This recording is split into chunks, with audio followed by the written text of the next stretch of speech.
It's past safety trials. Sure. But do you feel ultimately, in the long run, this will turn out to be a very safe, Yeah, I truly do. I truly do. And I'll tell you why.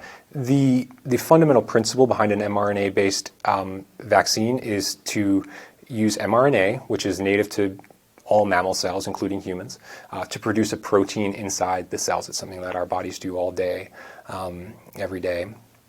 And using an artificially man-made mRNA to produce a certain protein, which is fundamentally what you're trying to do with a vaccine, has been done for 30 years. That is not a new technology. What can you tell us about people under the age of 18 that you're familiar with that actually have the virus? Sure. I think there's been enough now that I could speak about them broadly without breaching any confidentiality, and it's been a mixture, which is what we've seen.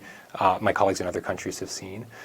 There have been a handful of asymptomatic children, and worldwide children are more likely to be asymptomatic than adults. There have been a handful who have febrile illnesses. Children are a little more likely to have vomiting and diarrhea as opposed to the traditional cough and sore throat that we're seeing in adults, although we do see a little bit of that in kids as well.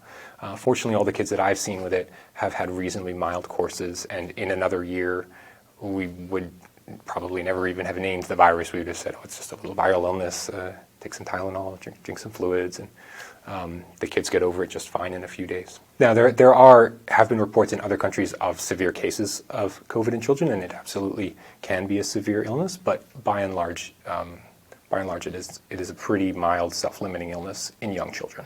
It feels a little bit like we're in the home stretch. These vaccines have been proven tremendously safe and, very fortunately, have been proven very effective at preventing severe disease in enormous trials. I mean, it's hard to overstate how big these are. The two biggest trials were 40,000 people each. That's 80,000 people. That's more than the entire population in Bermuda.